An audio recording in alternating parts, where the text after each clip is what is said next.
Ce choix délibéré, qui contrevient à tous les engagements pris par les autorités russes, est une violation de la Charte des Nations Unies et des principes fondateurs de l'ordre européen et international.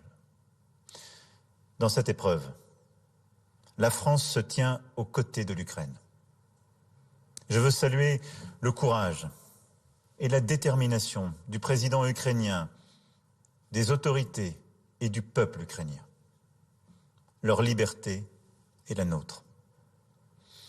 En reniant sa parole, en refusant la voie diplomatique, en choisissant la guerre, le président Poutine n'a pas seulement attaqué l'Ukraine.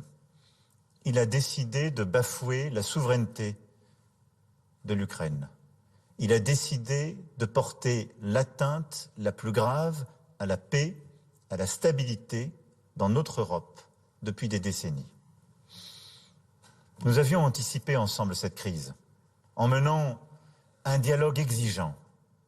Et aux côtés de nos alliés et partenaires européens, nous avons tout fait pour l'éviter. Elle est là. Et nous sommes prêts.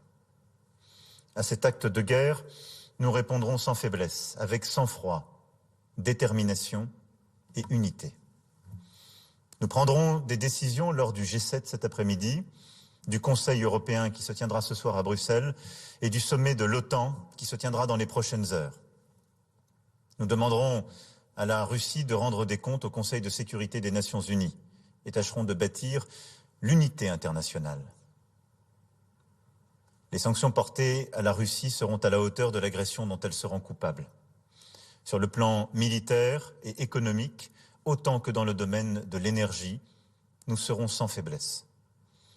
Nous appuierons l'Ukraine sans hésiter et nous prendrons toutes nos responsabilités pour protéger la souveraineté et la sécurité de nos alliés européens. Mes chers compatriotes, les événements de cette nuit sont un tournant dans l'histoire de l'Europe et de notre pays.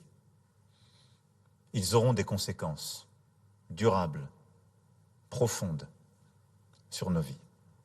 Ils auront des conséquences sur la géopolitique de notre continent.